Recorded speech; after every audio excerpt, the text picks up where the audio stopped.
সত্যি আমাদের এইদিকে এরকম মেন্টালিটি মেয়ে নাই গো, সব এখন টিনের ঘরে থাকে। নিজের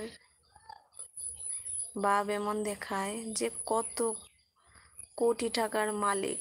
সত্যি তোমার মতন মেন্টালিটি সব মেয়েদের হলে তাহলে অনেক ছেলেদের ঘর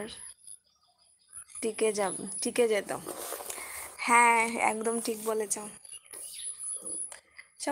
মানে সবাই তো আর সব মানে একই মনের হয় না, তাই না?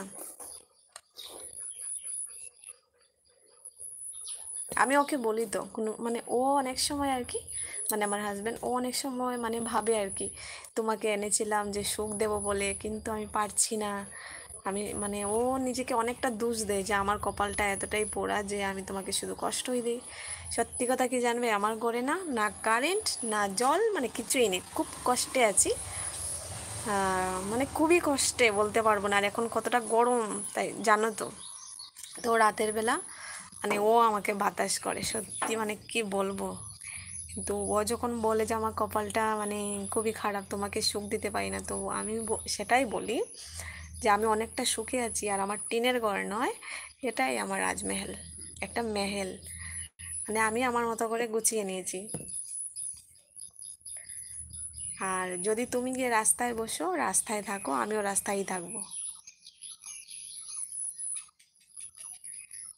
দেখো টিকটিকিও টিকটিক করছে। সেটা আমার মনের কথা, মানে মন ব্রেইন সব কিছু থেকে আমি বলছি।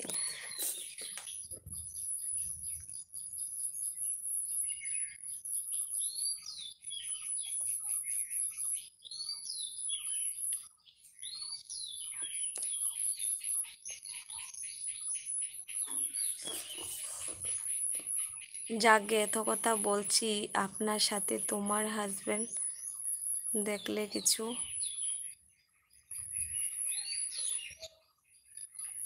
সাথে হাজবেন্ড দেখলে কিছু ভাববে না তো? কারণ কারণ দেখো, আমি একটা ভালো মাইন্ডের কথা বলছি, তোমার হাজবেন্ড কিছু ভাববে না তো? না না, বলো কেন ও কিছু ভাবে না? ও আমার মতো, আমি যেমন কথা বলছি না, বা যতটুকুই বুঝেছো ভালো খারাপ যেতটুকুই বুঝলে, তো ও সেম আমার মতোই। নাবাগর মহান্তা। দিদি, দিদি আমার নাম মিষ্টি। হ্যাঁ মিষ্টি, বলো।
দিদি তোমার বাড়ি কোথায়? আমার বাড়ি আসামে গো মিষ্টি। আর তোমার বাড়ি নিশ্চয়ই কলকাতাতে।